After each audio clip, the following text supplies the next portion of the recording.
how do you feel? Haven't heard of you, can see it on your face. You're feeling blue, won't stop to give you my love till you made it through.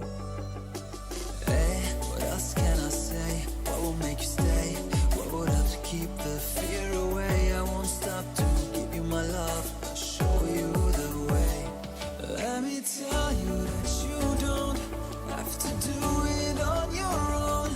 I will always be there when you're feeling low, so low. Wherever you go, let me tell you that I embrace your heart and soul, 'cause I know you're feeling so alone.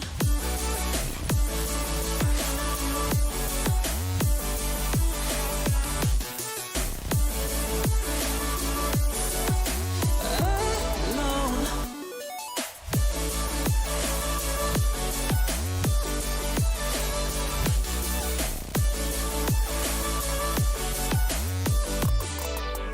Eyes, always those eyes, wondering why you don't let me help you make it right. I won't stop to give you my love, even if it's a fight. Eyes telling me lies, smile on your face, by the night I hear the cries. Won't stop to give you my love, bring you back to life. Let me tell you that you don't have to do it on your own. I will always be there when you're feeling low, so low. Wherever you go, let me tell you that I embrace your heart and soul, 'cause I know you're feeling so alone.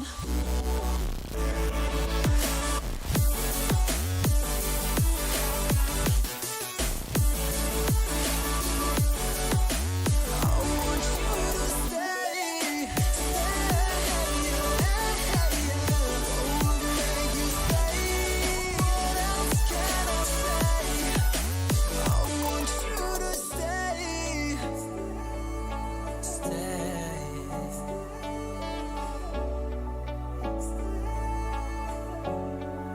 I want you to stay.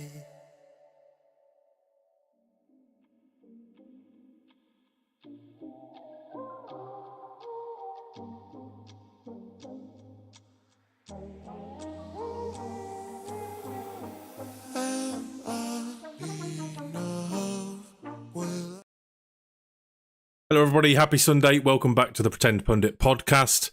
I'm Andy, joined by Aidan and Sean again for another week to talk about what's been going on in football and pretending, of course, to know what we're talking about. Boys, how are we doing? Yeah, all right, mate. All right. I'm not too bad. Not too bad. After today, could have been worse, could have been better, but yeah, overall, been a good week. Been a good week, mate. We'll get to that. Sean, how about you, mate? Yeah. I had a shit Wednesday, mate, but apart from that, it was I'm on holiday today, and I even drew a little picture to show everybody because I'm a child. Here's me, natural six-pack, on holiday. On holiday. So, yeah, well, it's another weekend where Arsenal can't lose, so that's not too bad. They can't drop points in this title race that they were never going to win. We'll get to Right. As I said, Aidan, we'll get to the game today, of course. Skill Shots is in the chat. Welcome in. Ben Ray, what's up, dude? Thank you very much for coming along, boys. Yeah, just before we get started, just want to show a little message that I prepared on the channel just for you, Sean, and your young lad. I know it's his birthday today. There we go. Just wishing a happy third birthday to James from myself and Aidan. Happy birthday. There you go, mate. I'll wait for that to come through on the YouTube. A little bit, about 30 seconds delayed from what you can hear, but it is up there. And yeah, I hope you had a lovely weekend, mate. Thanks, mate. Yeah, so on today's show, we've got a Premier League review. We're going to talk a little bit about the Man United protest. The end is near, of course. And then coming up, what we've got coming up on the channel and the TikTok. Right, boys, let's get started. No. Let's get started. Let's do it. Let's do it. So what better place to start than Aidan, exactly where the Pretend Pundits itself began. A home game, Man United versus Aston Villa, that finished 4-2. And yet another defeat for Aston Villa today, mate. How did you find the game? Oh, it was a painful one to watch, mate. To be fair, today we look like a completely different side compared to the last 10 games where we've gone bloody unbeaten. It just looked like we couldn't get off the mark at all today. We're slow to everything, second to every ball, giving away possession so easily. Dendonka is now called Dendonkey because he's fucking useless. I'm dying for Kamara to come back. Yeah. But no, fair play. United, they looked good today. To be fair to him, I can't see anything too bad. Even though the rat himself did score, but it is what it is. But again, 1-0. 1-0, we can't complain. We turned up in the second half. I think the second half was a better performance from us. We had plenty of chances. Obviously, fucking Lindelof turning into prime Maldini was a bit shit for us. Clearing off the line. Yeah. Don't know where the fuck that's come from. He'd been starting if he'd been doing that the past couple of years, but yeah, he decided to do it to us today. So overall disappointing that we lost, but yeah, not too miffed, really. Yeah, it's like you say, you're coming off the back of a 10-game unbeaten, 8 wins, 2 draws. You've still got to be happy overall with what's going on. Still very much in the European fight. I was a little disappointed, to be honest. I was certainly expecting more goals than that. We did a little preview over on the TikTok channel. You predicted 1-1, I believe, and I predicted 3-2. I honestly think in the second half, it could well have finished that way. But it looked like there could have been more goals in that second half. I think both teams started to really try and get them goals, but obviously it just never happened. I think in the second half we defended a lot better, and you boys just carried on defending quite well, and we just couldn't hit a fucking barn door today. So is what it is. Yeah, reassuring I think for United as well, considering our 2 best centre backs are out. Harry Maguire's not even in the club captain, and it's just a bit of a mishmash in that back line there. Yeah. Welcome, Internet. Can't wait for the Liverpool Spurs review. I mean, what's there to review? Richarlison is just the absolute meme of the day. But welcome Internet. Thank you very much. If you haven't done already, give the video a like and subscribe to the channel if you'd like to see more of these podcasts and more of the videos we've got coming up. Much appreciate you being here. But yeah, Malacia worried me. I saw the lineups. Malacia's dropped a couple of stinkers, but he did really well today. I think he's spent some time with Wan-Bissaka on the training ground. Some of the tackles he was putting in was absolutely phenomenal. So really happy with the result. Very much needed. Newcastle breathing down our necks, of course, in the top 4 race. Liverpool putting a run together. They're coming up to fight for their position in the top 4 as well. So yeah, anyway, that's done. Aidan is not too disappointed. I was hoping for a hammering. Aidan may not have turned up if that was the case. But yeah, we move on. We move on, onwards and upwards. Yeah, that's it. The last 2 teams to have beaten Aston Villa are I don't know. Man United and Arsenal. Oh, I'm a Red Devil. I'm a gunner. Fucking hell. It's all right. Fucking hell. Sean's just trying to think back when the last time Arsenal actually got 3 points was, because even I can't remember. Yeah. Fucking Villa actually wanted to win the league, mate. We gave you 3 points. So as you said, Sean, it's been a week off for you, mate. Other than obviously Man United, Villa, did any other games this weekend stand out for you in particular? Brighton, 6-0 and resting all those players. Yes. Phenomenal. They are flying at the moment, full of confidence. I see Pep Guardiola said that during the week that they are currently playing the best football in the league. And it's so difficult to dispute that, even though City... but they beat us Wednesday, and they beat... oh shit, who did they play earlier? Fulham. They beat Fulham earlier as well. Only just. Yeah, only just. But yeah, Brighton are flying. Apart from in the FA Cup. Yeah, I saw the teams. I was watching the highlights and I see fucking Billy Gilmore running into the celebrations. I completely forgot that guy even existed. Just like, I thought he was at Norwich. Does he even play? Right, I'm absolutely fuming. I wasn't watching any of the games on Saturday because of obviously, we're in the UK and it's 3:00 and the fucking that stupid rule. But I saw 6-0 and I was thinking, fucking hell, Solly March and Matoma in my dream team, they must be flying with the points. Yeah, they got 1 each. No. 1 point each they got in dream team. I was like, you bastard. It was Pascal Gross scored 2, Welbeck scored 2 and assisted, and then it was Dennis Undav who scored the other 2. So a hat-trick of braces for Brighton, and yeah, absolutely, mate. They're flying at the minute, and they're hunting down the European spots as well. It's going to be a really interesting battle for these Europa League spots. Yeah. Do you think they can Yeah, do it it? I hope not. I think they can. If they keep going the way they're doing, I thought I tried to do some maths earlier, but instead I drew a picture on my whiteboard. But I thought that maybe Brighton could get fourth, but you'd expect Man United to lose every game, but that's just not happening, is it? There's no way. There's no way that Brighton can clinch fourth. Yeah, I think over the last Sorry, couple of Brighton. weeks, we've sort of United and Newcastle have sort of segregated away from, like, made that gap between fifth and fourth bigger. We've got a game in hand also, so yeah, I can see Liverpool breaking into the top four if any, but no, Brighton and Villa, I don't think. But yeah, we'll just have to see how it goes. There's still 5 games to go. A lot can happen in that time, but the confidence, they're absolutely full of confidence now. Brighton, they can certainly do it if anyone can. I forgot what I was going to say there. Yeah, Liverpool. Welcome Internet says, how's the FPL been this week for you lot? I'll tell you what, this is the first time in several years, I don't know about you boys, this is the first time in several years I've actually kept up to date with my FPL all the way through the season. Yeah, I've been pretty consistent with mine. I never normally do. I kind of get to like October and I'm like, yeah, I'm done. We do have a channel dedicated to FPL in our Discord group, so if you haven't done so yet, welcome Internet. Head over to the description of this podcast. In there, you'll find the link to the Discord. Join there, and you can come and chat with us all throughout the week. FPL's in there. If you like your betting, there's betting channels and stuff in there too. Predictions, share your pictures, all that kind of stuff. FPL, I try and post pictures in there, but when I post pictures, it's usually the mistake I've made, like captaining Rashford instead of Haaland. But 37 points this week. Yeah, I'm just so gutted. I'm still hung up on March and Matoma only getting 1 point. The reason I'm keeping up to date with it is because I'm second in a league and there's money on the line. It's first place gets paid only, and I'm about 12 points behind the leader at the minute, so that's why I'm keeping up. What about you, Welcome Internet? Tell me who's in your team and how you've done this week. 37 points for the week. I've never made it beyond August with my fantasy football teams. Oh, that's.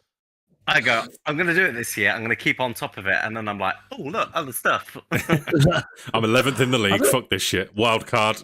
I don't know how many points I got this week. I've not even looked. I bet it's not a great deal, though. No. Oh, 41 so far. 41. That's better than me. And he's not even trying, Andy. Oh, no, that's bad, isn't it? Minimal effort, mate. Pretty sure I got Ollie Watkins as captain. Aidan, did any other games stand out for you this weekend? No, not really. It was more the Brighton game, really. That's the one that kind of caught my eye. Tottenham-Liverpool today was just... Yeah, I think out of all of them, mate, that one. At first, Southampton, because they were 1-0 up, I thought, oh my God, this is massive for Southampton. And then full time come, and I was like, maybe not. But yeah, I'd say Tottenham and Liverpool, mate, it's the one. Just standard. Just imagine, right? This is the thing I said on Twitter earlier. I said, it's just another go days past where I'm thankful I'm not a Spurs fan. That must be absolute pain. Oh, mate. I mean, they had their little new manager bounce against us, yes, in the midweek, and got their little 2-2 draw, bless their hearts. But when in Rome, you go to Spurs, you do Spursy things, right? You drop a 2-0 lead. That's what I'm blaming. There's something in the water there, or something in the lasagna. But yeah, 15 minutes in, 3-0 down. Some fans leaving, didn't even make it to 25 minutes this time. I loved it. Do you think that's justified, the fans leaving? I know, obviously, in hindsight, we can look back and go, well, it was 4-3, it was close, they could have got a point. But do you think that's fair that the fans left today at 3-0? Off the back of losing, was it 6-0? Was it 6-1? 6-1. Off the back of a 6-1 loss, and everybody's saying, we'll do better, we'll refund your tickets, which there was uproar about because they didn't refund travel, and they actually took all the loyalty points off, because you get loyalty points with season tickets. Yeah, I saw that. Yes, it's because they refunded it. They took all their loyalty points off them as well. Yeah, they did. I think they did clear that up and say afterwards that they will come back. But you're a multi-million-pound football club, you business, just don't get these things wrong in the first place. If you're not going to get the football right on the pitch, at least make sure that your website doesn't fail as well. Do you know what I mean? I'd say they're getting enough wrong as it is. Yeah, I'm here for it. I'm here for you, Tottenham. Yeah. Keep fucking up. Yeah, it's a weird one with the fans though, because I think when they went 3-0 down today, they probably thought, here we go, it's happening all over again. So they've gone, nah, I'm not staying for another fucking 90 minutes of this bullshit. Like, we're out. In that sense, I can kind of understand it, but then in my eyes, I think it should be a case of support your team. Do you know what I mean? Like, it is important, like, as football players, to have your fans behind you. Like, it makes a massive difference. Mm-hmm. And, yeah, so I think you leaving, emptying the stadium in the first 20-odd minutes is not ideal. But then Tottenham's that much of a shit show tin pot club, you can't blame them. Yeah. Do you know what I mean? Yeah, absolutely right. I don't know, I can understand their frustration with having been third in the league for some time, but they're just completely dysfunctional at the minute. Their best ever manager in recent history is on the verge of going to Chelsea. They can't bring a winning manager to win things at this club. Just everything seems to go wrong for them. So I think there's something they need sorting out. It's a bigger problem, but the fans leaving. If you travelled all the way from London to Liverpool, why are you leaving after 15 minutes, man? Like, yeah, they could have, even though they did lose in the end, they could have fully enjoyed 90 minutes of that game. So yeah, I don't know. I think it's a little bit spoiled. It's a one-off, but especially after it happened to Newcastle, it happened to them against Newcastle. I can kind of understand it. So that's what makes it a little bit harder. Yeah, welcome internet. The best way to keep up is have a punishment in last place in your league at the end of the season. That's a better incentive, not winning the league, but having a forfeit or a punishment for bottom. I like that. Wearing a shirt of your club's rival is a big one. Ooh. I reckon next year we should try and get organised a pretend Pundits fantasy league. I think we should do some prizes and then do some punishments between the three of us. So whoever finishes bottom out of the three of us has to do some sort of punishment. Let the people decide what the punishment is, or something like that. One of them could be like, I don't want to get too carried away with this, but you could have like someone gets a no, I'm not going to say it because then we'll be held to it. But yeah, we'll think about that. Let us know. Fans, I'm down for that. Yeah, but I will not wear any form of Birmingham shirt, Wolf shirt, anything like that. You spoil sport. Yeah, there is not. I will. If I have to put it on, I'll set myself on fire.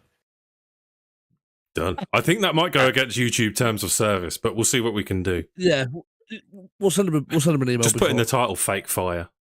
Yeah, it's CGI. Ooh, I've got an idea. What if I gave you the choice of the punishment being shave your head and face completely down to skin, or wear a Birmingham shirt for half an hour?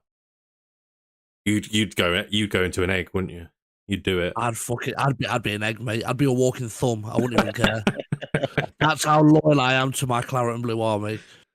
In other news, Leeds have done Leeds. Spurs are doing Spurs things. Leeds are doing Leeds things. They've conceded the most goals in the Premier League month ever. Is that right?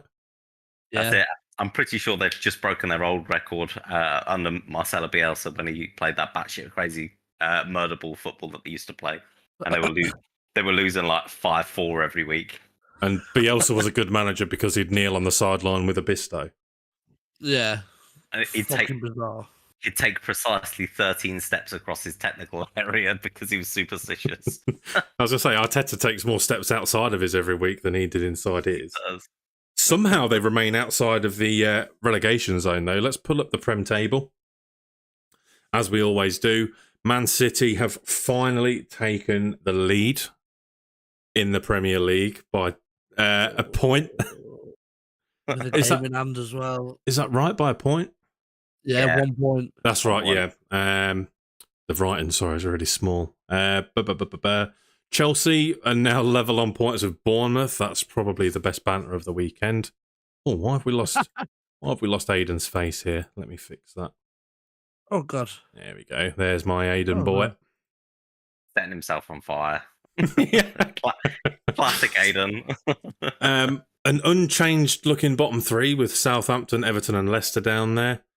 I think Everton might have actually been 17th, but yeah, it's getting to the business end of the season now. Things need to start happening. Crystal Palace reached the golden 40, which they believe to be safe. I know that Chelsea are on 39, but let's be honest, Chelsea and Bournemouth have got to be safe now, right? I don't know. Chelsea have got some weird fixtures coming up. Thing is, they've got two games in hand, haven't they? Yeah. Chelsea, like you'd like to think, but then what? Where are they? They've got 2 points in 6 games. That's fucking concerning. That's relegation form, Yeah. that is. Literally, that is relegation form. That's one of the worst forms so far. I know there's maths and all that kind of stuff, but come on, they're not getting relegated. They've got I two bet- 6-pointers coming up. They've got to play Bournemouth. They've got to go to Bournemouth and they've got to win. And then they've got to play Nottingham Forest. If they can get 2 points out of those 2 games, they're safe, I'm sure. I think I've got to hold up my... excuse me while I just yawn. You mentioned Bournemouth and it just bored the shit out of me instantly. And I was just about to talk about them. But you have got to give them credit. In the last 5 games, 4 wins, 12 points. Gary O'Neill deserves some mighty fine credit there. Oh, absolutely. Yeah. We were talking about them being a surefire for relegation not so long ago, it seems like. Yeah. You're right, yeah. Yeah. I was pretty certain they were going to be the ones to go down. But then he's come in and just transformed how they play. They look like a decent side now, but yeah, I think they'll be safe for another season. Brighton's form, as you say, is incredible. They've got 3 games in hand over their 2 nearest rivals above and below them. So 3 games in hand over Aston Villa, 2 points behind. 3 games in hand over Spurs, and 2 games in hand over Liverpool. So like you were saying before, Sean, probably no danger they break into the top 4, but win their games in hand. One of them is against United, of course, this week, Thursday. They start winning them games, then yeah, 5th could be a real prospect for them. Welcome, Internet. What place do you think Brighton will finish next season? Sorry, Sean. They're a good, young, talented squad with a good manager playing good football, so I think top 6. I think he's right. What was you going to say, Sean, just before then? Sorry. Who do you reckon's going to take that 5th spot? Brighton or Aston Villa? You think it's only between them 2? Well, I think Liverpool are in for it. They seem to be flourishing, but they've got a bit of batshit crazy in them, haven't they? Yeah, you see, Liverpool win their game in hand over Villa, and that puts them 5 points clear. Brighton win their 3 games in hand. That puts them 2 points clear of Liverpool. They can afford to drop one. I'd say personally, it's going to be between Liverpool and Brighton. That's it. You're out, Aiden. I think Liverpool. Yep. I think Liverpool. I have to say. Yeah. They've been there, they've done it, haven't they? I fully Liverpool expect Villa to finish above Tottenham. I think come the end of the season, it's going to be Liverpool 5th, Brighton 6th, Aston Villa 7th, Tottenham 8th. And then Brentford and Fulham will probably stay where they are. The rest from there is just a bit of a mishmash. But yeah, Liverpool can put a run together. They've got nothing else to focus on. Won 4 of the last 5. This is what Liverpool do. Same as Man City do. Never doubt their quality. Yeah, they just spring it up out of nowhere, don't they? Yeah. I actually think Tottenham might finish 9th. I think Brentford will overtake them. No. They're 4 points. They've played the same amount of games. I don't like Spurs, and they're in full meltdown right now. To be fair, they are in full meltdown. Like didn't Harry Kane come out and say the club or something is not, the structure of the club has not been the same since Pochettino's left? I wouldn't say full meltdown. Full meltdown. No. That's getting far too carried away. They got a point against United midweek, and they very nearly got a point at Anfield, which is not an easy task, especially going 3-0 down after 50 minutes. Yeah, getting points at Anfield isn't very easy, but we did it. And you didn't get a point at Anfield. You dropped 2.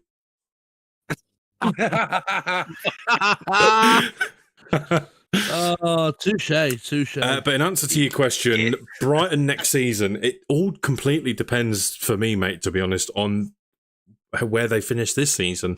If they've got European football, and again, I'm not saying this purely to bait out Arsenal and Sean. Playing games midweek and having that intense fixture congestion at some point during the season, you expect Brighton to get through the early rounds of the Cups, the Carabao Cups, your FA Cups.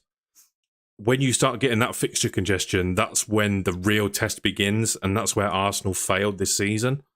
They had a strong start in 11, but they just didn't have the depth. That's why Man City can go on into the season like absolute crazy, even if they do pick up injuries. They didn't start De Bruyne today, and look, they still went away to Fulham and got a result.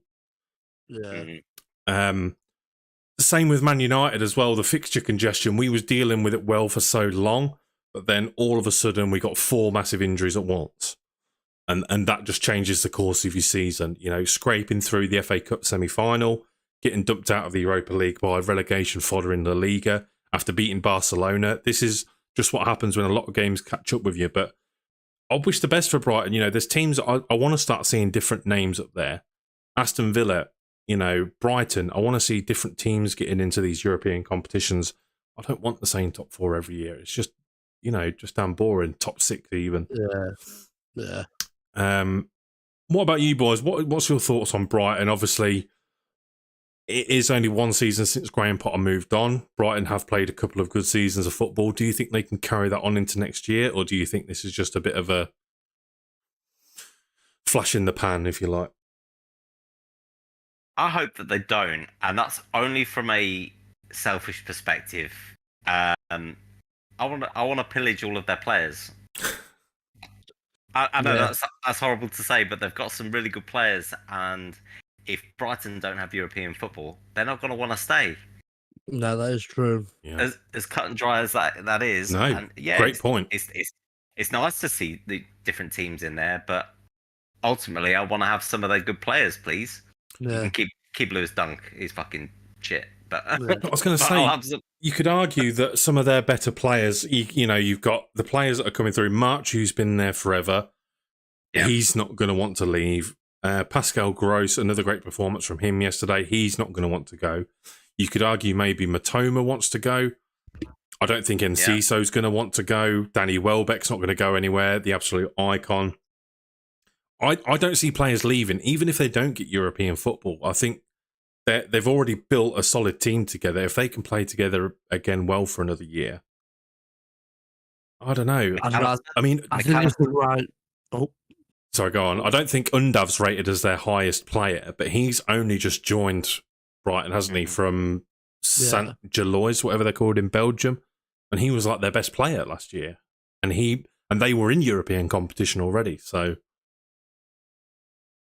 Yeah, I don't know. I think it'll be more down to the board. I think if the right offers come in, I think that's going to be the big factor. I think if the right offers come in for like Solly March, McAllister, and is it Caicedo? Caicedo, yeah. Matoma. The offers come in for them. The board's going to look at it and go, sound. Happy days. Yeah, we'll snatch that.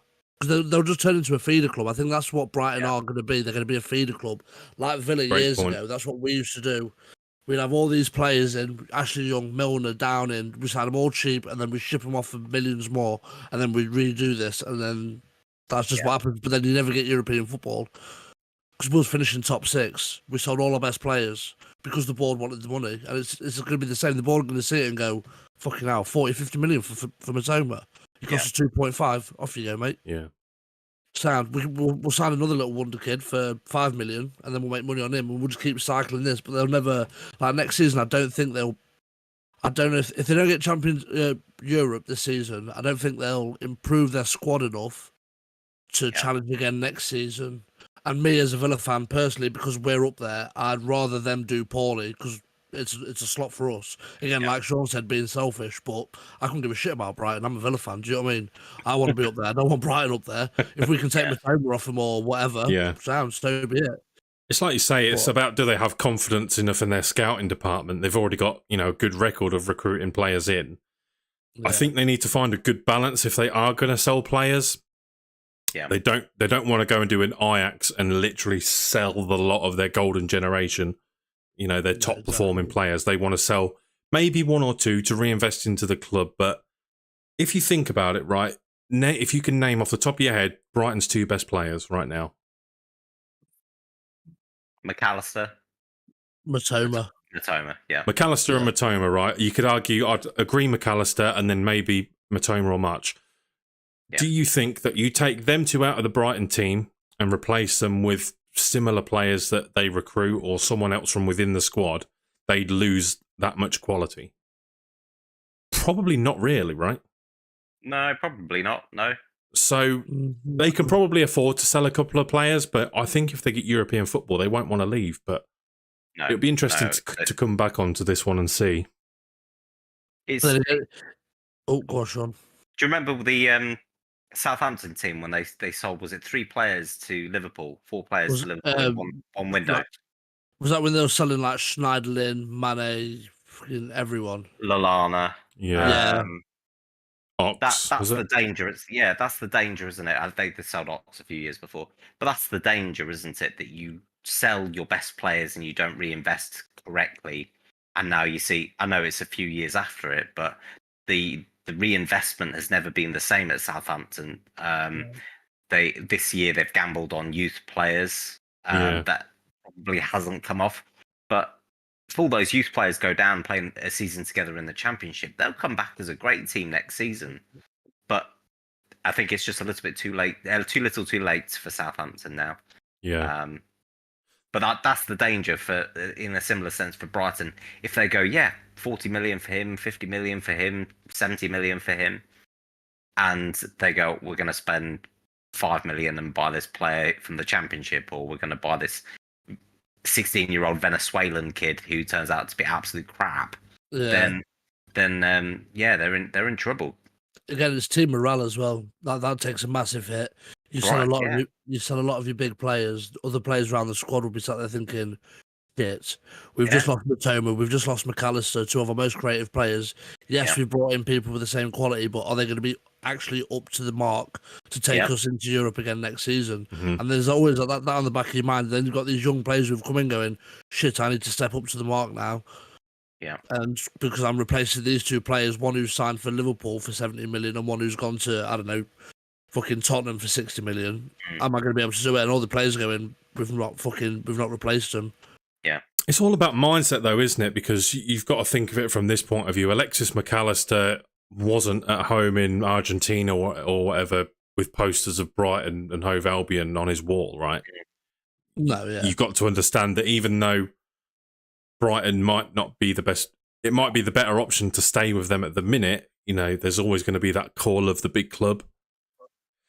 Yeah. And if you sell a player for 50 million and you're buying these young players for 2.55 million, that's 10 stabs at a player your recruitment department can do and afford to do and get it wrong. And, I just think it would be silly for Brighton to sell all their players, but at the same time, refuse players to go. Caicedo is a good example. He's surely going to go. Mm-hmm. He needs to get a move. He wants to move as well, doesn't he? Yeah, and I think McAllister's, Man United are heavily linked with McAllister as well. So we'll have to see. Sorry, go on. No. I was just going to say, I think like them 2 players mainly are the ones that you'd probably want to look at shipping on now. I think they're the 2 players that want the new challenge, whereas people like Matoma have only just really come into the club, haven't they? So I think they'll be fine to maybe go, look, you're not going anywhere for a couple of seasons, whereas these 2 boys go, Caicedo we kind of screwed over in January when you thought he was going, and then fucking there was a big drama. So maybe you could just piss off to, I'm assuming, like Arsenal, because I think Arsenal were pretty close with him, weren't they? Yeah, we agreed a deal. Yeah, I think he put a post on Instagram saying goodbye, didn't he? He did, yeah. The players and the fans. But yeah, I say you keep your spine of the team as well. You look back to a few years ago when Morpay was their number 1 bloke. They sold him off and they seem to do all right. So let's have a look then. Quick catch up. Callum Hartle in the chat. Welcome in, mate. I hope Villa get relegated next year. Sorry, Aidan. Is he a friend of yours or just a random? But yeah, me too, mate. That'd be funny, wouldn't it? Who the fuck is Callum? Where do you think Kane will go in the summer, if anywhere? I can see him in a United or Liverpool shirt. I could also see him at Munich or Madrid, but I think he wants Shearer's goal record. Yeah, I think we did have a little bit of a chat about this before. I think I'm going to dismiss an international move almost straight away because, as you rightly said, he wants that goal record. I don't know why. I seem to be the only person, or I feel like I'm the only person that has this opinion. I could see him going to Newcastle.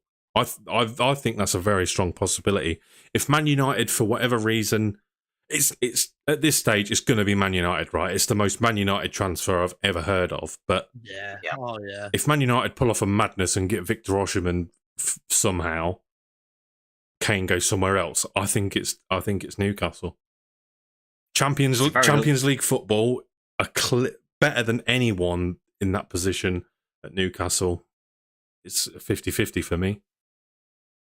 It's a very lateral move if he moves from Spurs to Newcastle. They're kind of on the same pegs. One's kind of on the way down, thankfully, and one's on the way up. Yeah. But it's like they're passing on the same floor, if that makes sense. Yeah. Oh, you're right. It is a weird one, but like you say, Andy, it is a typical United move. But I just think United could do so much better than Harry Kane. But I don't think he'll go out of Europe. But I think the only clubs, if he doesn't get United, I don't see him going to Newcastle. I think he'll just stay at Tottenham because I don't think there's any other club that's really interested in him other than probably United and maybe Newcastle if they just want to spend money and throw it at him. Yeah, I don't know. I've never really given much time to think about it. It almost just seems to be a given that he's going. So yeah, you're right. Staying at Tottenham could well be the option. What do you think, Sean, about Kane? Just imagine, picture the scene. He leaves Spurs and he goes to Arsenal. I mean, I don't think I'd like him there, to be fair, but He's an Arsenal fan, so it makes sense. Arsenal fan. And let's say, I mean, Mikel Arteta can do some batshit crazy stuff sometimes. But imagine he goes all out for Harry Kane, and Daniel Levy's like, "We can't sell you to Arsenal. Sorry, Harry." And Harry goes, because that's what he does. He spits when he speaks, and he goes, "I want to win a trophy." And I could see that they were so close to winning a trophy last season. That's where I want to go. I just think, yeah, that. I mean, it's great to live in a fantasy world sometimes, but Dan, I want to go to a club and be top of the table for 93% of the season and bottle it at the end. What do you say? Oh, that's gonna sting a little bit. Can you imagine how many DVDs that Tottenham Hotspur will not be able to sell because Harry Kane has scored goals and they've gone to Arsenal? Oh, imagine. Oh, it'd be beautiful. I can't see it. I can't see it. I think the price has been named, doesn't it? 80 million for Kane or 100 million if you're in the Prem, right? Surely that's 120 if you're Arsenal. Yeah, 88 million, I believe it was. If he sells Harry Kane to Arsenal, Dan Levy needs to leave the country under a new identity. Galaxy. Go move to a different galaxy. Go to a different galaxy, mate, because these Tottenham fans will fucking hunt you down. They will hunt you down and they will skin you alive. That's true. So, make the sale. I want to see it. It'll be funny. Yeah. Oh, dear. I'd love to see the riots. I love how completely off tangent we've gone here, but I absolutely love the interaction. He drops. Who's the Tottenham guy on TikTok? I don't know who the Tottenham guys. We've got Welcome Internet asking some questions here. Last one before we move on. The famous guy. Oh, he does the expressions. Live reactions. Him. Imagine his reaction. I've seen it. Shit. Have you not seen it? No, I mean if Tottenham sold him to Arsenal. Oh, I thought he was on about the game today. Oh no, I've not seen that yet. I'm getting wild carried away on this Harry Kane thing. Oh mate, he'd need to be in a padded room, I swear. Fucking hell, it'd be beautiful. But yeah, anyway, sorry, carry on. That's right. And Welcome Internet says, how long until Newcastle start challenging for the league title? I think they'd be lucky to win it within 5 years. I think at this stage, it's not a case of how well they can do. It's how far can Man City fall from the position they're at now. It's Man City. Oh my god, I don't even want to say this out loud. Man City are dominating this league, right? The crazy thing is, no one really cares about it that much. It's just kind of assumed that would happen anyway. Yeah. If they go on to win the treble, I'll be off in this fucking other galaxy with Daniel Levy. I won't want to be on this planet anymore. But yeah, I think Newcastle will do well to get anywhere close within 5 years. Again, same as Brighton, big test next year. When you start getting these midweek European games kick in, with the squad depth that Newcastle currently have, I don't see them competing that well. Let's see what kind of summer transfer window the old Daddy Saudis kick in from this season. I think this might be a little bit controversial to say, but I feel like Newcastle have been a little bit lucky to get third this season. Just looking at the table itself, you look and it has been one hell of a weird season. It has been such a bizarre season. You've got Everton and Southampton in the bottom. Mm-hmm. You know, you've got Villa challenging for Europe from relegation. You've got Chelsea who were sat 12. Tottenham who were bottling it every week. Liverpool who were just barely getting Europa League. Yeah. And then Newcastle, yeah, they've made some good signings and they've just crept into third. Me personally, I just think they've been a little bit lucky to get that third place spot. I think come next season, I don't think they'll be doing it again. I think they'll be looking at maybe 7th, 8th. Yeah. Personally. It's like you say, obviously predictions at the start of the season. I'm really looking forward to them next year as well, because it'll be the first time altogether we can predict from the very start of the league our predictions. My prediction, I was speaking to another lad, he does Man United content on YouTube as well, and I was saying, I looked back on my predictions. I predicted, this is ironic, Newcastle to finish 11th and Chelsea to finish 3rd, and they're in each other's places at the minute. Oh, really? So at the start of the season, it's crazy. Absolutely anything can happen. But yeah, certainly didn't expect to see Everton down there. No, it's a weird one. Yeah. Really weird one. Right, any more Tottenham slander before we go? I mean, Sean, how late are you up tonight, mate? Can we just take a moment? I know that Richarlison scored his goal, but to take his shirt off in a celebration and shush the fans, going, "Yo, we drew it for 3-3, only for it to go the other end." Yeah, and it was 4. Oh my god, it was brilliant. I loved it. Dallo. Yeah, I think Tottenham. Go on.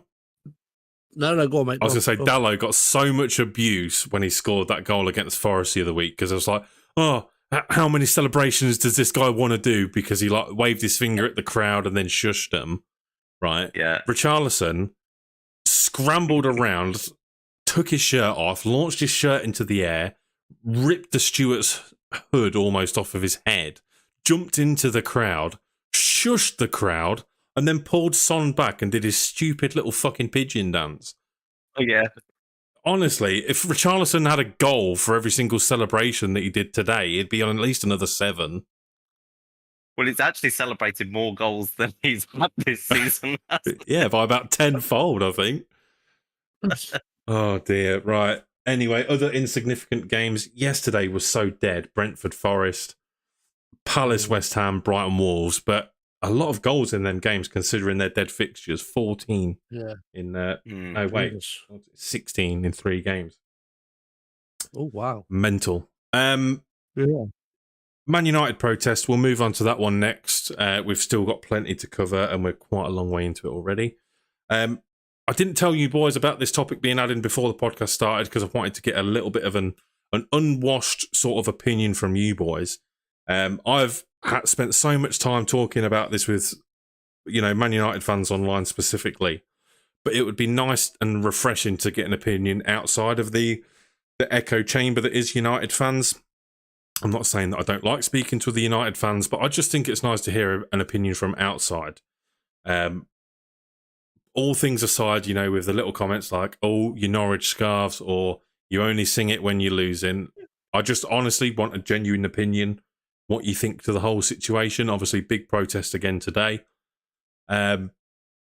Sean, do you want to kick us off? So I'm not allowed to say the word Norwich scarves and you only sing when you're winning. Yeah, okay. Yeah. So, no, just your genuine thoughts on like the protests and the stuff that's going on at United. I think, in the grand scheme of it, I think Manchester United fans are probably being spoilt by the Alex Ferguson era, and their expectations are first, second, push third. Anything below that, I don't want to know about it. And because of that, you kind of got that. I've got to be a winner, and that's exactly what you have to be. You have to be a winner because if you're not winning trophies, then what's the point in being involved, really? But I think that you guys have spent an unbelievable amount of money. It's not transfers that's your problem; it's the direction that you have.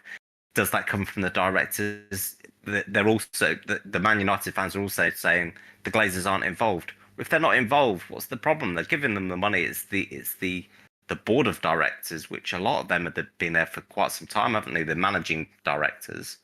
Personally, I think that Man United fans are spoilt for that. The Glazers, yeah, I can see they take dividends out, as you would as any business owner. But in football, it's kind of, it's almost like fans want them to just be toys and playthings. If Brighton sells 7 or 8 of their players in the summer and they go crazy for sales, and the director takes out 40 million in dividends, the Brighton fans aren't going to be going, "Why is he taking 40 million out of the club?" They're going to be saying, "He's deserved it." Why does the Glazers not deserve it? Mic drop. Okay. I expect the mic drop. Okay. Holy shit. Well, do you think that the dividends that Man United take out is a fair return on what they've put into the club then? No, they put in far more. Did they? They had to pay for the shares up front. So they straddled themselves with debt to begin with, but then they then straddled the club with debt. Yeah. And I get that because the Cronkies did the same thing with us. I understand, but I think to be involved with a football club, and I don't think they've put in too much of their own money. They're only taking, say, 10 million in dividends, and I say only 10 million. Wish I could take 10 million. Yeah. But in terms of the revenue of Manchester United Football Club, that is a drop in the ocean. That is like finding 5p down the back of your sofa, and saving it for a rainy day. So take that 5p that you found at the back of your sofa. Yeah. Go to Manchester United club shop and find something in the sale bin. I don't know, an Angel Di Maria pair of socks, and buy them for 5p in the Man United club shop. That would put you above how much the Glazers have spent in this club, because they have spent not a single penny to take that club. And now they won't sell the club for less than 6 billion to make sure that each of these Weasley little brothers gets 1 billion each. Oh, that's fair. It's about having the money at the right time, isn't it?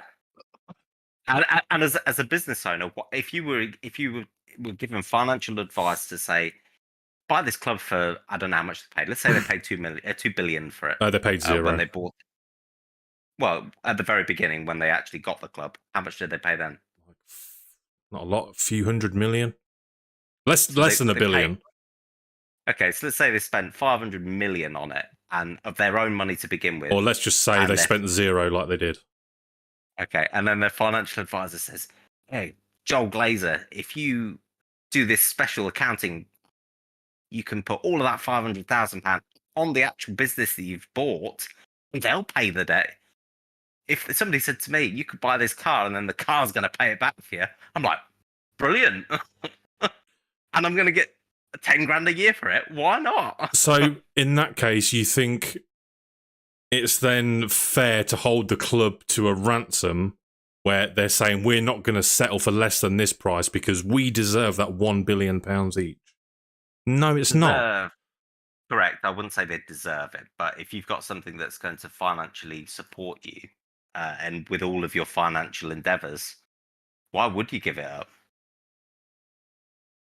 Morality? Clearly, they don't have morality. They don't. Or morals, even.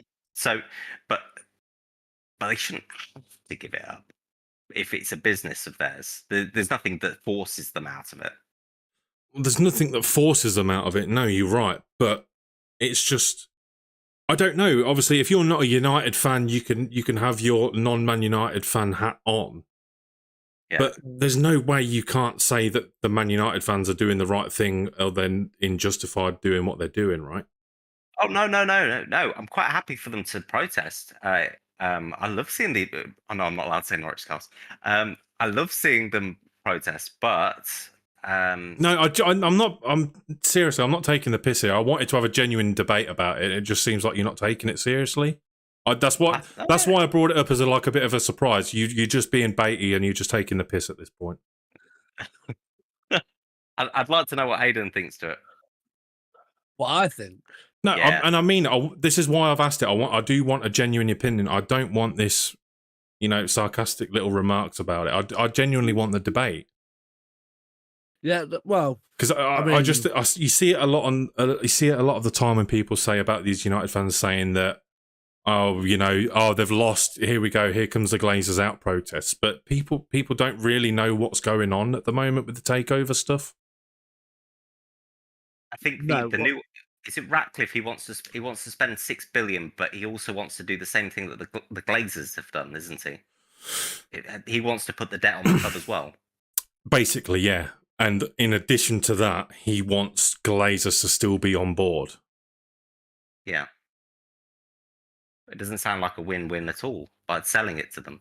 So we've got... It sounds like the same thing's going to happen, just with more debt. This is what we spoke about a little while ago. Ronaldo's come back to exactly the same training facilities as what he left with.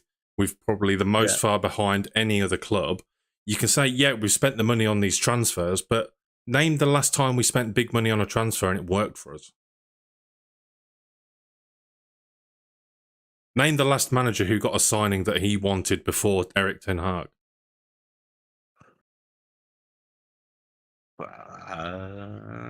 It's very good points. Very good points. Casemiro probably for the big money. That was a Ten Hag signing. And ironically, that wasn't one of his signings. It was Anthony and Martinez that were his signings. He wanted De Jong. Yeah. Oh, yeah.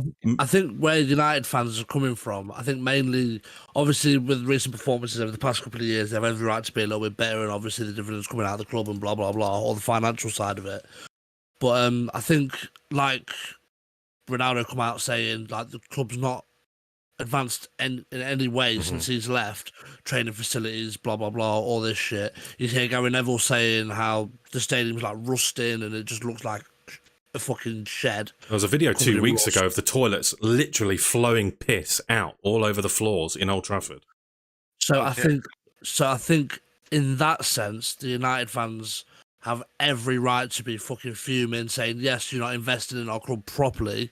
Like, we're not, like, our training facilities, they need to be improved. The stadium, it needs fucking things fixing. It can't just be this rusty little shed anymore, compared to back years ago where the Theatre of Dreams, Old Trafford, the Theatre of Dreams was one of the best stadiums in the world.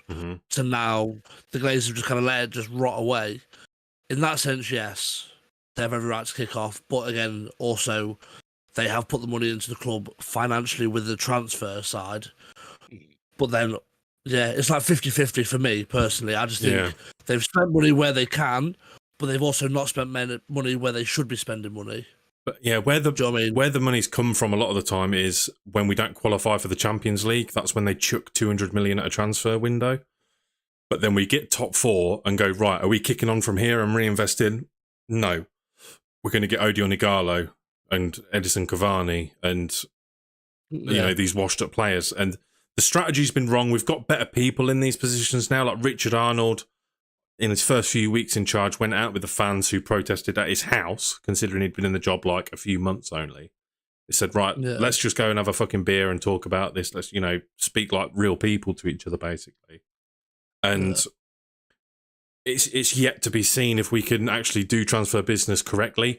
And it's just all about keeping up with the competition. It's not so much about what we're doing.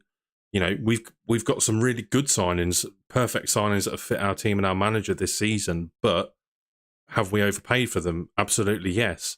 How can Man City go and get Erling Haaland for like 30 million, a Kanji for less than that?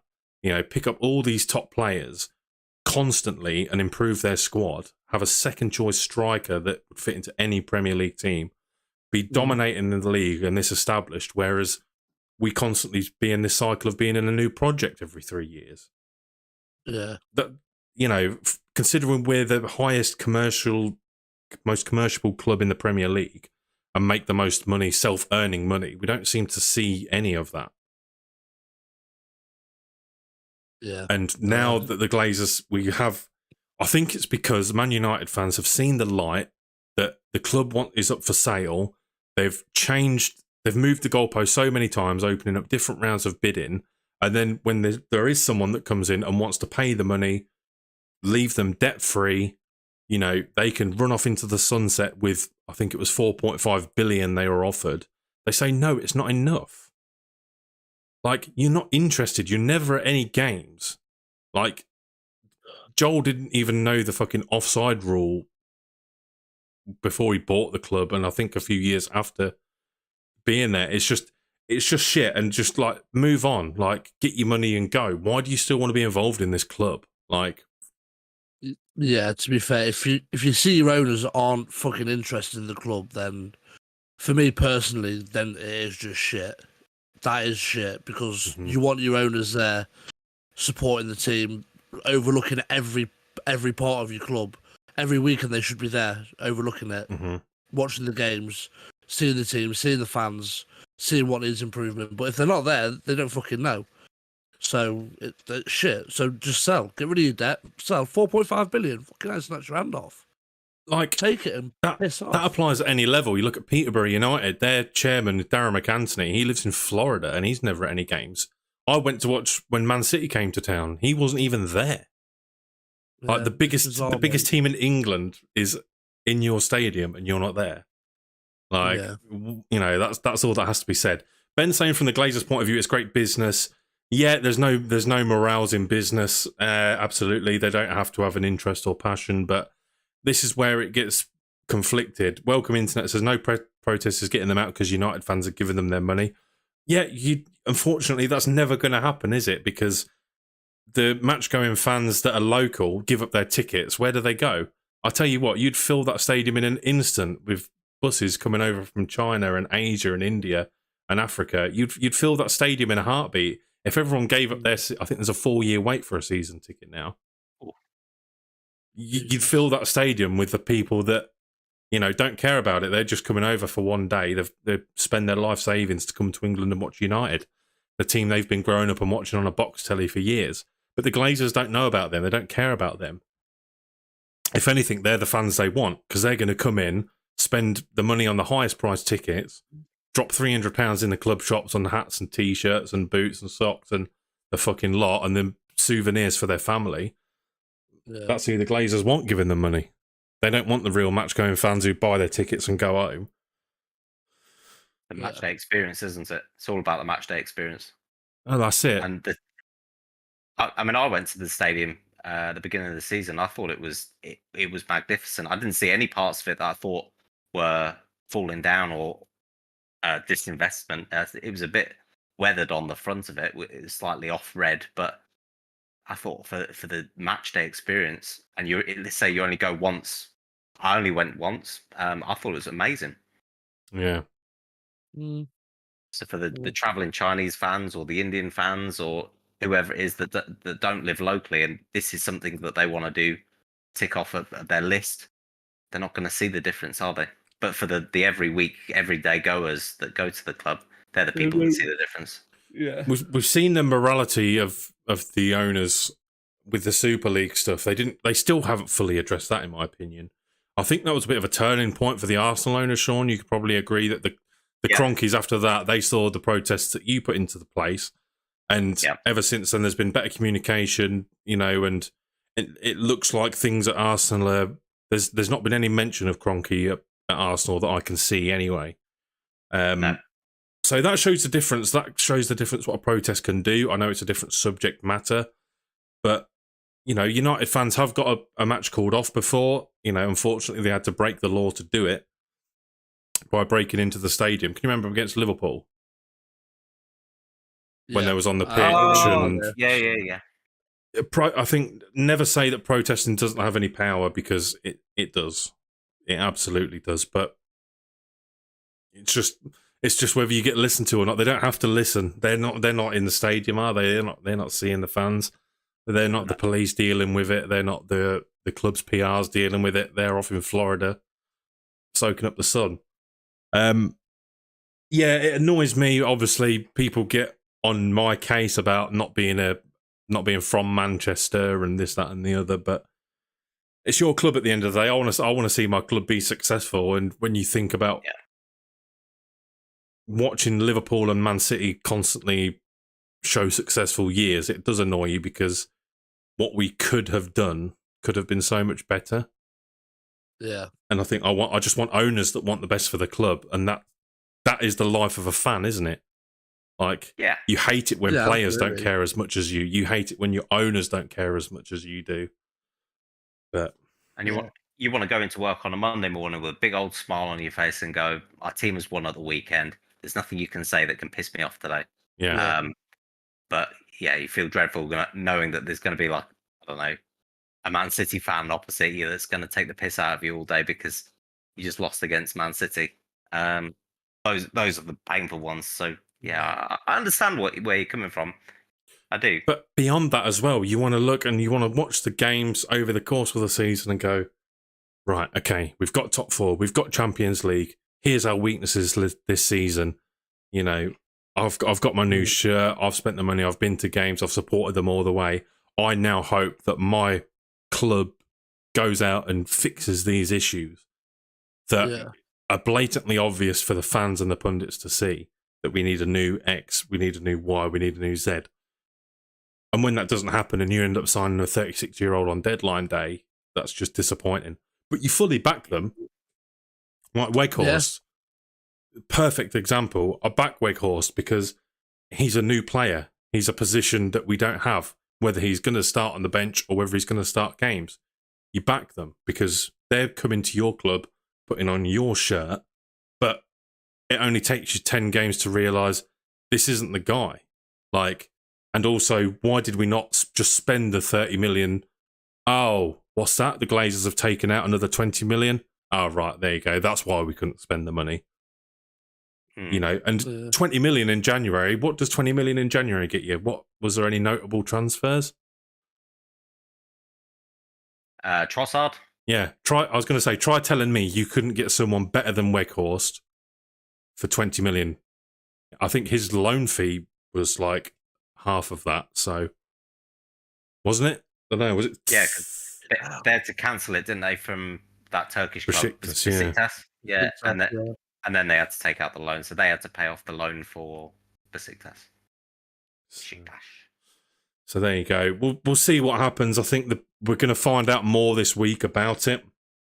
I think the two options are essentially that Sheikh Jassim, I believe his name is, from the definitely not related to the Qatari investment group, as they say, or whether it's Ineos having a partial stake and Jim Ratcliffe. I think they want a just majority stake so two of the Glazers can stay in, and then they could then put the debt onto Ineos and then put that fucking debt somewhere back out so we're in the same position again. I'm tired and I just want the best for United. That's it. I'm sick of the news now. There's probably going to be a fourth round of bidding. We're probably going to be sat here in 2027 saying, right, the Glazers have just opened up the 46th round of bidding. Yeah. Is there any chance for redemption for them? Because obviously with the Cronkies they did, but they've won a trophy this season. They're fourth. You'd have probably taken that at the beginning of the season. Let's say next season you're second and you're close. No, we've won a Premier League with them here, and we still wanted them out even then. Well, whilst they were winning Premier Leagues. Yeah, they took the club in 2008. But it was only due to Sir Alex Ferguson's unbelievable ability to manage a team that we was able to still win things. Didn't spend any money, like really low spends in them seasons. So, you never really made any massive signings, did you? To be fair, between 2008 and 2012, not really. No, not any like big money ones. I think there was Tevez maybe, Berbatov, but they weren't huge money deals. Yeah, I think Ferguson has said it without saying it that they helped him make his decision easier. Like when he was leaving, that he wouldn't come back because he took off because it was his wife that was ill, wasn't it? That's why he retired sort of earlier than he wanted to. But when she was like better again, if you like, he would come back because of them. What if they sold the club and then they used all the money that they bought the club with to reinvigorate it, like Spurs have done? They've used the club's money to buy the stadium and the training facilities and whatnot. But it means that on the pitch you wouldn't be able to financially flex in the same way that you have done over the last few years. Would you take that? It just depends, because you look at the team we've got now, you look at our best players. They're aging, but I think you could have a solid team to build around from the youth for 5 years. That would be shit, but if there's an understanding and a reason behind it, then fine. But there's no communication with the owners of the club. Yeah. It's like when Arsenal built the Emirates, we couldn't renew the contracts of Pires and Lundberg and Henry and Vieira, so we had to sell them, and we had to have a continuous revolving door of our stars just to pay for that stadium. If you had, say, we had 10 years of it before we were allowed to flex a little bit on finances, but if you had 10 years of having to generate a profit each year to build your stadium and your training facilities and whatnot, would you take 10 years of being, 4th, 5th, 6th, 7th just to get the Glazers out? I think we could generate that money. I think you're right. I think it's just a case of you saying don't spend any money on transfers, essentially, right? Well, no, not. Just spend within your means. Have a net profit like Arsene Wenger did for, I think it was 10 years. I think we could manage it. Yeah. With the thing is, with our revenue, obviously, all of our revenue now is servicing debt repayments. Yeah. It is going into the club. The Glazers aren't putting any money into this. We're not getting any big injections from them at all. All the money that's used comes from the club itself. So I think we could manage it. But once you take away that debt, that automatically, you take away the debt repayments, that automatically gives you more straight away.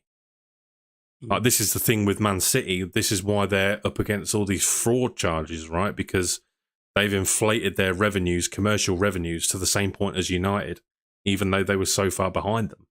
So they've sort of stitched themselves up in a way. We're already there. We should be doing Man City levels of spending season in, season out.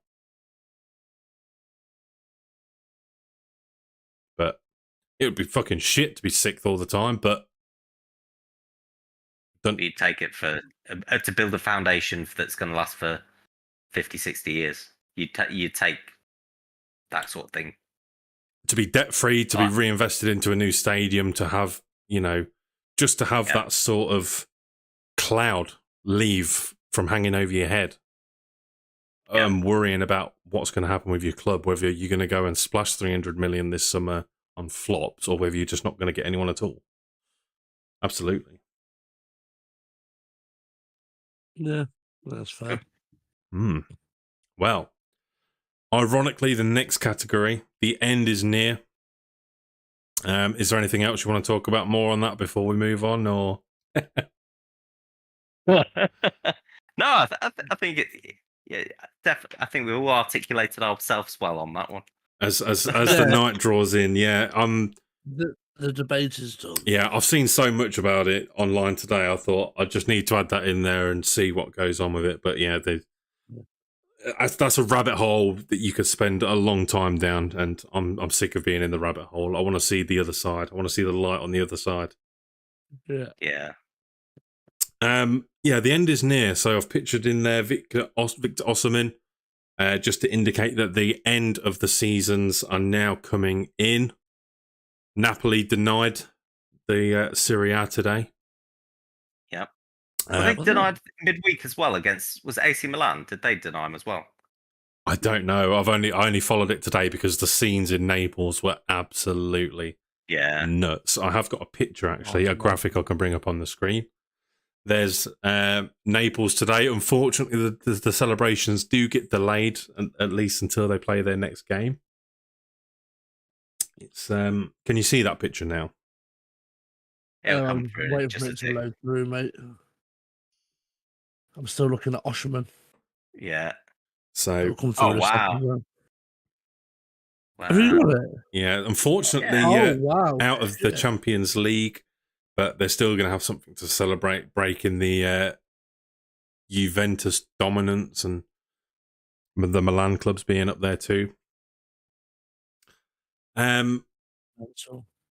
Yeah, the season's almost drawing to a close as well. In most of the leagues now, in the English leagues anyway, there's only one game left. Yeah. So you've got Burnley and Sheffield United promoted. Sunderland, West Brom, Blackburn. Blackburn, West Brom, Sunderland, Millwall, Coventry fighting out for the last playoff place. Middlesbrough and Luton are already in the playoffs. Oh, are they? Oh, okay. Yes. Peterborough United bottling it as they always do. They drew 0-0 at the weekend. How did Spalding do in the end? Did they win their game in the end? Spalding United, no. They didn't. They lost in extra time. Oh my god, they were 1-0 up with was it 2 minutes to go, did he say? Yeah. So if anyone doesn't know, my local club in the heart of Lincolnshire, Spalding United, was in the playoff final. I can't remember the name. Is it like the Northern League Premier or something like that? Essentially, they would have gone into the National League North had they won this playoff final. A 1-0 up in the 88th minute, equaliser to Troy Deeney's former club of all people, Halzo in Town. There was an attendance of 3,250. They equalised with 2 minutes to go, and then they scored a winner in extra time. That's just mad. Oh. And a regulation time. It didn't. Oh no, this was a playoff, wasn't it? Sorry, it was extra time. They scored the winner. Yeah. Fuck. So very disappointing for them. It's hard to believe that Spalding United could have been 2 divisions behind Wrexham. Oh my god! I know. It's absolutely mad. The fairy tale isn't to be. But on to next year. The other team that actually went up, it was Stamford, wasn't it? Was it? Yeah. So, they had a nice ground there. You have a look at the old Sir Halley Stewart compared to Halzo in Town's ground. Because that's how it works in their leagues, right? So if you're the highest seeded team, you play the game at your home ground. So Spalding United had a home leg for their first playoff semi, and then the playoff final was at their ground. And they got a lovely little stadium they have. Compared to Spalding United's got 300 seats. Yeah. Jesus Christ. So, yeah. Where else can you say there's a stadium with an Iceland a stone's throw away, eh? You've got everything you need right within touching distance. That's quality.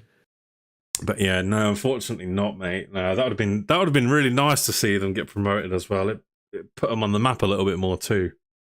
Yeah. But yeah, and of course the end is near with Richarlison scoring his goal as well. That's bells are ringing. Someone said something about that. We had this conversation at work in the week because who was it that died? It was the Strictly judge died, Len Goodman. That's it. Yeah. And I can't remember someone else who died as well. And someone said as Aaron Ramsey scored. I don't know if you remember back in the day, Aaron Ramsey curse. Yeah. Oh, literally every time he scored, mate, people just dropping left, right, and centre. But I checked and he didn't. So there must be someone else. Aaron Ramsey must have passed his curse on to someone else. So we need to do our investigative work and see who's scoring leading up to these celebrities dying. Oh God. Haaland. Jesus Christ, we'll be fucked without celebrities. I was to say, if it was Haaland, it would be like the new Apocalypse movie, right? Literally, yeah. Apocalypse who? Plymouth and Ipswich got promoted as well, back in the Championship. Ipswich, another former Manchester United sideman, Kieran McKenna, as well as since leaving, they was working with Solskjaer, right? So it's a good, valid question whether they were helping to keep Solskjaer afloat. Michael Carrick's taken Middlesbrough to the playoffs. Kieran McKenna's promoted Ipswich. Maybe Ollie's just taught him wonderful things, mate. Oh, well, that's it. That's got to be it, right? I'd say so, mate. Pizza parties and good vibes. That's it. What else do you need? What are you saying? Do you like the playoffs? No, Aidan, you've probably got fond memories of them. Fucking love the playoffs. Yeah, I do. I'm a sucker for the playoffs. Big fan. I don't watch any championship football all year apart from the odd game, and then the playoffs are on, and I'm suddenly an expert. Yeah, no, I'll be trying to watch the playoffs this year for certain. I want to see. For me, I want Middlesbrough to come up. Personally, just for mainly because of Cameron Archer and Aaron Ramsey. I want to see that they've done fucking great things there for that team from Villa on loan, and I think it'd be nice for them 2 young lads to get a fucking promotion on their belt. And I think Middlesbrough are on the bad side, so. Yeah, I mean, I'd probably want the same team to come up, but just because it's Michael Carrick in charge, isn't it? Yeah. So I want to see the best for my boy. Have you got a dog in the race on this one, Sean? Luton, No, Middlesbrough, Coventry, Millwall, Sunderland, though. I quite like Luton to go up because of the size of their stadium, and you have to go through somebody's garden to get to it. Yeah. That's the only reason I want them to go up. Yeah. Bournemouth, we've got the most tin pot stadium in the Premier League. Luton, hold my beer. Ben says, I remember Domino's Pizza sponsored Spalding FC. We had to go down there to do a man of the match presentation. I don't know if you boys actually knew this from before, but me and Ben used to work together at Domino's Pizza. Love that. He was the manager, of course. We did do a Power League team together, and I'll give a huge bonus point to anyone who can guess the name of our Domino's Pizza Power League team. Is it a footballing and pizza pun? Yeah, combine anything you can possibly think from Domino's and a football team. I'm on the ham vibe. Anyone who's not Ben, by the way, get involved with the chat. Have a guess. Domino's Pizza football team. Not Chicken Odom Wingies. No, that's a player. Think more of a club name. Okay. I'm thinking Ben Ray's a hammer, isn't he? He's a West Ham fan. So I'm thinking something. I've got ham in here. No. From a ham. No? Fuck you know. Think more European teams. Oh, Italy. God, wait. It's got to be an Italian team then, surely. Go further east. Aiden's just like, which way's east? Croatia. Easter. More east. Easter? Not like eggs. Go more east. You know, Russia. A little bit less east. Oh, fuck me, I'm getting lost. It might here. be Russia in a few years. Ukraine. Yeah. Shakhtar. Domino Kiev. Oh, God. We got there. That's brilliant. That, We got that there was eventually. good. I'm trying to think what the second choice was if we didn't go with that name. Yeah, we was Domino Kiev. You're looking at the goalkeeper right here. Only because I was the fattest one and I took up more room. Nice. I got down. I made a few decent saves. I think debut clean sheet, and then it was just all downhill after that.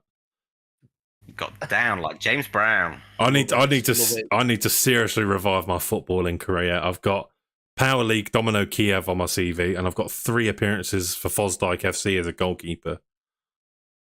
Fucking hell, you'll be in the FA Cup final next year. I know.